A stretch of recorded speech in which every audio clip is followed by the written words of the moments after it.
The orcs have traveled from Mordor to Eregion. They're just outside the city, and they're preparing for a huge battle to get to Sauron.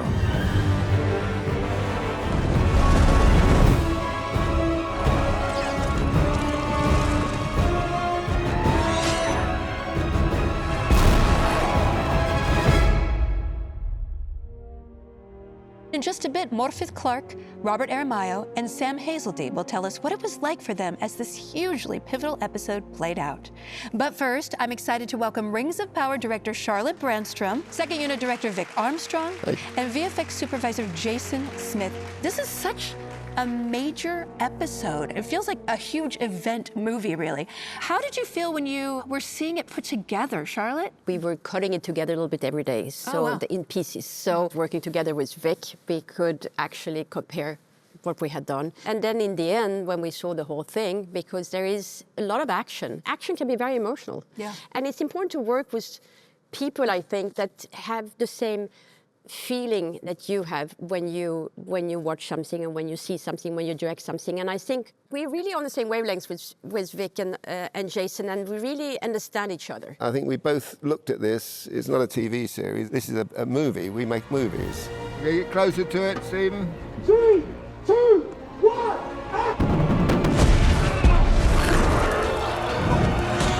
Now, Jason, what is your role in developing this? I think my job is really just to understand the vision that Charlotte and Vic have and really try to understand the visual storytelling that's being used and then embrace kind of the epic quality of it.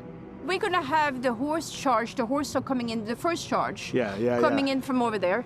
They're gonna come towards us. Yep. They're 200 elves coming in on the horseback. Oh, jeez. You only get 20 from me, though. Okay. I have 180, I think, So waiting you to come in. can prepare the extra 180.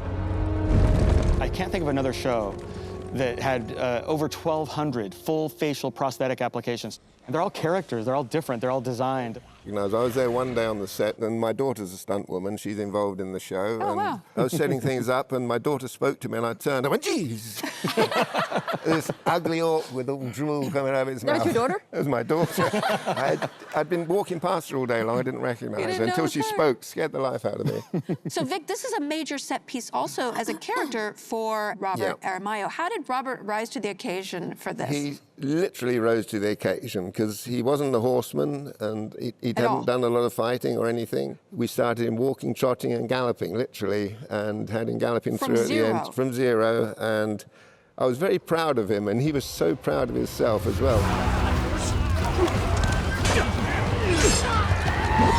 What was the most ambitious part, VFX-wise, of this episode for you, Jason? The troll. I look at our creatures, they have to be real breathing people. Like, how is this individual a little bit different? And so I think the answer is that I know who that guy is.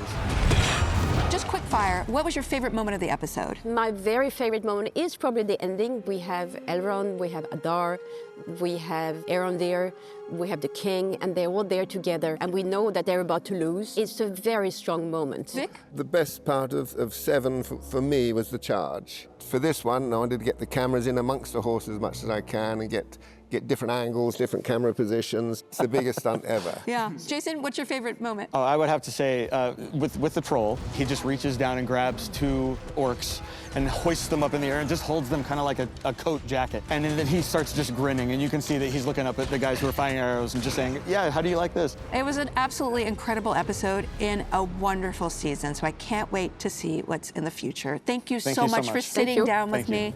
You should have just kept charging Elrond. If she speaks again, cut out her tongue. So this is the Orc world, quite different to kind of the glory of Linden. And she's finding herself in situations she wouldn't expect and in situations where she really doesn't belong. My next guests need no introduction, but here it is anyway.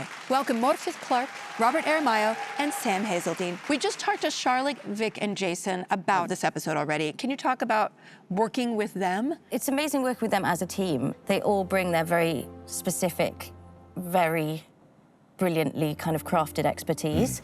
And so you feel very kind of cradled by being looked after by all of them. Vic, I love because he knows when to push you, and you know, especially in certain areas when it comes to stunts and stuff like that. You know? Yeah, he said that he pushed you really hard in the horseback riding. And He did. he had me, like, you know, riding through tree lines and stuff like that. And I remember once he came up to me and was like, when you set off, just be careful, because if you lean a little bit to your right, you're going to hit that tree. That is not what you want to hear. That is not what you want to hear. Sam, this is your first season on the show. Adar is both father and commander of the orcs. Can you talk about the complexity there? Yeah, well, he does allude to that one point. He says that, you know, we need to destroy Sauron at any cost, which means that he's sort of resolved to lose lots of his children, which is completely anti what he's aiming for in the first place. And Morfydd, Galadriel is really going through a lot this season. Yeah, I think she feels so guilty because she clearly messed up kind of monumentally. It's very kind of sobering for her to be around Elrond because he knows her so well and knows all her secrets and kind of knows the depths of her mistake and betrayal, really. Well, yeah, her actions in season 1 really caused a rift between you two. I think with the two of them, it runs so deep, the connection between them, that it sort of it feels undeniable. It's a love, really. The bond is really strong. The ring for Galadriel's life. What is it to be? Sam, what about Adar and Galadriel? Like, this is a very complicated relationship. She's your prisoner. There's a lot of distrust. How do you describe the dynamic between you guys? I mean, there's a respect there from Adar, and I think there's a need for respect from her, because Adar was once an elf. I imagine that when he was an elf, he had a hunger for status that he felt he didn't have, and he wants to be respected. And Galadriel is, you know, very important in that hierarchy, and so to gain her respect would be a huge thing for him. But he can't trust her because he knows that the elves ultimately want to wipe out the Uruk. And they felt that. So we have to talk about the kiss. Because as an audience member, when you went in to kiss her, I was like, wait, what? What? And then the look on your face, like, did that just happen? What are you up to, buddy? It made me laugh out loud. Oh, great. Good, yeah, he's definitely being bolder than she'd expect. Yeah. She is a little shocked. Yeah. What exactly are you doing when you kiss It's the her? key, isn't it? He's giving her a little pin. You, tidal-haired, flowery-tongued flagpole. Tidal head? You've got some sand coming here.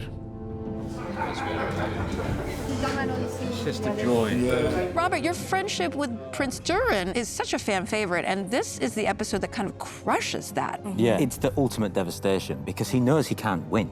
Yeah. You know? But if he can hold them off for just long enough, he doesn't doubt for a second that Durin is on his way. Yeah. So when he doesn't, it's just ultimate devastation. Yeah. Well, it was a truly stunning episode. Thank you so much for being here. I cannot wait to see how the season ends. Thank you so much. Thank you.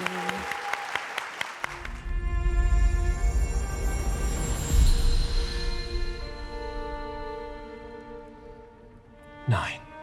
I'm joined here by J.D. Payne and Patrick McKay, showrunners and master world builders for The Rings of Power Season 2. I just want to thank you.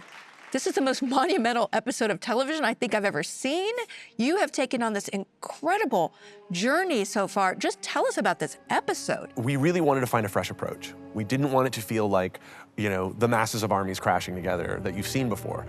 We wanted to play up the psychological thriller we've been building all season.